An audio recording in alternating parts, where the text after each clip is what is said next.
नमस्कार। ABN news में आपका बहुत बहुत स्वागत और मैं हूं सुरेश झा। कोरोना काल के दौरान प्राइवेट हॉस्पिटल ने जिस तरीके से लूट मचाई थी उसने कहीं ना कहीं मानवता को तार तार करके रख दिया था। सरकारी हॉस्पिटल्स की कलई सबके सामने खुल चुकी थी। जो सरकार कहती थी हॉस्पिटल्स के क्षेत्र में ज्यादा काम कर रहे हैं, लेकिन कोरोना काल के दौरान जिस तरीके से सरकारी हॉस्पिटल की दुर्व्यवस्था जो सामने आई थी उससे तो यही लगने लगा था कि अगर किसी को कोरोना होता है और वो गलती से भी सरकारी अस्पताल में चला जाता है तो वो वहां से जिंदा बच के नहीं आएगा। और ऐसे में सबके पास सिर्फ एक ही रास्ता बचता था, वो बचता था प्राइवेट हॉस्पिटल्स का। लेकिन आम आदमी, जो मध्यम तबके का जो आदमी है, जो गरीब आदमी है, वो प्राइवेट हॉस्पिटल में अपना इलाज करवा ही नहीं सकता है, क्योंकि वहां पर सिर्फ पैसे वालों के दबदबा चलता है। और कोरोना काल के दौरान जिस तरीके से प्राइवेट हॉस्पिटल ने लूट मचाई थी वो किसी से भी छिपी नहीं है। लेकिन आप प्राइवेट हॉस्पिटल का कुछ नहीं कर सकते हैं। आप करेंगे कैसे? क्योंकि ये तमाम जो प्राइवेट हॉस्पिटल्स हैं वो रसूखदार लोगों के हैं, जिनके आगे सरकार भी नतमस्तक हो जाती है। लेकिन कोरोना काल के दौरान प्राइवेट हॉस्पिटल ने जो लूट मचाई थी उस पर दिल्ली हाईकोर्ट चुप नहीं बैठ सका। दिल्ली हाईकोर्ट ने दिल्ली सरकार को कहा कि आप कोरोना काल के दौरान जिस तरीके से जो कुव्यवस्था जो सामने आई है, जिस तरीके से लोग जो बेमौत मारे गए हैं, उसको देखते हुए आप कहीं ना कहीं मानवता दिखाते हुए आप प्राइवेट हॉस्पिटल में इलाज करवाने के लिए उसके रेट तय करें। रेट तय करने के लिए कहा गया, तो उस पर हमारा आज खास प्रोग्राम है कि प्राइवेट हॉस्पिटल की लूट पर आखिर छूट क्यों, और जिसमें हमारे साथ खास मेहमान हैं वंदना सिंह हैं। वंदना जी, आपका बहुत बहुत स्वागत है हमारे चैनल में। वंदना जी, आज जो हम ये मुद्दा उठा रहे हैं, ये मुद्दा कोई नया मुद्दा नहीं है, क्योंकि हमारे देश में दो पैरेलल चीजें चलती हैं, एक अमीर के लिए, एक गरीब के लिए। अमीर के लिए यहां कुछ नहीं है, अमीर के लिए यहां सब कुछ है और गरीब के लिए यहां कुछ भी नहीं है। अगर हम प्राइवेट हॉस्पिटल्स की बात करें तो कोरोना काल के दौरान जिस तरीके से प्राइवेट हॉस्पिटल ने लूट जो मचाई थी उसको देखते हुए जो दिल्ली हाई कोर्ट ने कहा है कि प्राइवेट हॉस्पिटल में इलाज करने के लिए रेट तय किए जाने चाहिए। क्या कहेंगे इसको लेकर आप?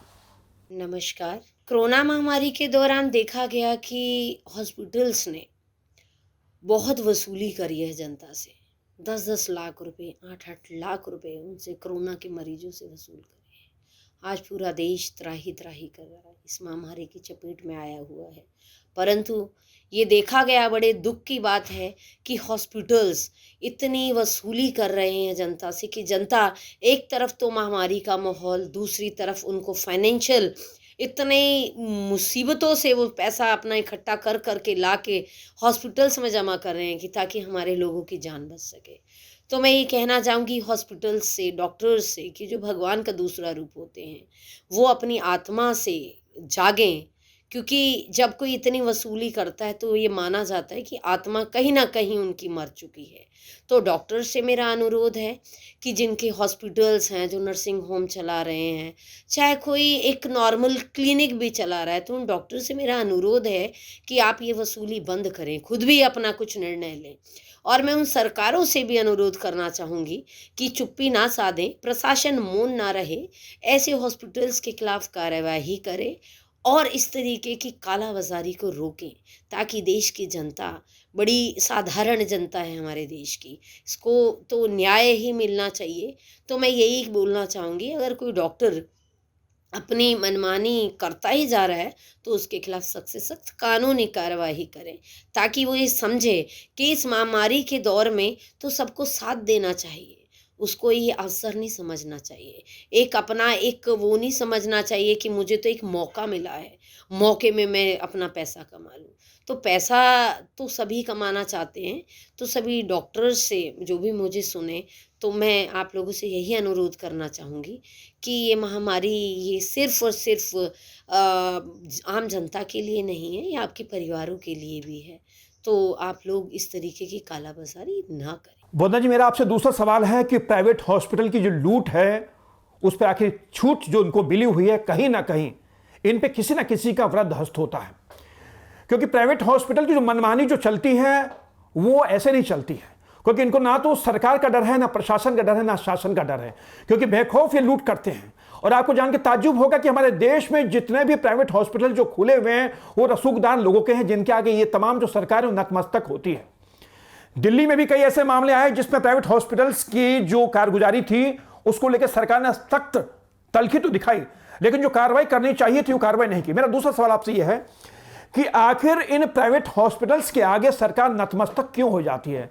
यह आपदा का समय है और ऐसे आपदा के समय में क्या सरकार थोड़ी सी भी हिम्मत दिखाकर इन सरकारी हॉस्पिटल में तो जो बद इंतजामी है वो तो है, लेकिन क्या इन प्राइवेट हॉस्पिटल्स को आम लोगों के लिए अपने अधीन में नहीं ले सकती हैं?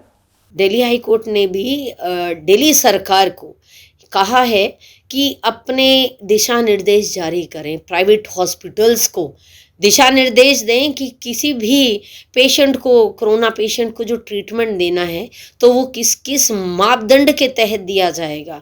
तो आज देखो कि हमारी माननीय न्यायालय भी सरकारों को दिशा निर्देश देने के लिए मजबूर हो गई। ये तो सरकारों का खुद का काम है कि वो खुद दिशा निर्देश तय करें। आपका बहुत बहुत शुक्रिया कि आपने हमारे साथ जो आपने जानकारी साझा की है, बहुत ही इंपॉर्टेंट है, और आपका धन्यवाद। तो ये थी कानून की जानकार वंदना सिंह जो हमारे साथ लाइव जुड़ी हुई थी, और हमारा जो प्रोग्राम था वो था प्राइवेट हॉस्पिटल्स की लूट पर छूट। ये प्राइवेट हॉस्पिटल की लूट पर जो छूट है वो कहीं ना कहीं हमारे सरकार की जो दोगली नीति है, ये सरकार का जो दोहरा जो पन है उसकी वजह से अगर सरकार सख्ती दिखाए तो शायद ये हो सकता है कि इन प्राइवेट हॉस्पिटल्स के खिलाफ जो है, जो सरकारें कार्रवाई नहीं करती, जो सरकार इनके आगे नतमस्तक हो जाती हैं, उनमें अगर थोड़ी सरकार के अंदर थोड़ी सी उनकी मंशा हो जाए, थोड़ी सी उनकी मानवता जाग जाए, तो इन प्राइवेट हॉस्पिटल्स की जो मनमानी है उस पर एक क्षण के अंदर उन पर लगाम लगाई जा सकती है। लेकिन लगाम लगाने के लिए आज तक कोई भी सरकार आगे नहीं आई और ना आगे आने की कोशिश करती है, क्योंकि ये तमाम जो प्राइवेट हॉस्पिटल है वो रसूखदार लोगों के हैं, और इन रसूखदार लोगों के अंदर जो पैठ है, जो लोग हैं, रसूखदार लोग जो हैं, उनकी पैठ जो है सत्ता के गलियारों के अंदर तक है। और जब सत्ता के गलियारों तक इनकी पैठ है तो आप समझ सकते हैं कि आम जनता चाहे कुछ भी कर ले, सरकार चाहे कुछ भी कर ले, इन प्राइवेट हॉस्पिटल्स का आप बाल भी बाका नहीं कर सकते। तो ये था हमारा खास प्रोग्राम प्राइवेट हॉस्पिटल की लूट पर छूट। आपको कैसा लगा हमें अपने कमेंट्स के जरिए जरूर बताइएगा। नमस्कार।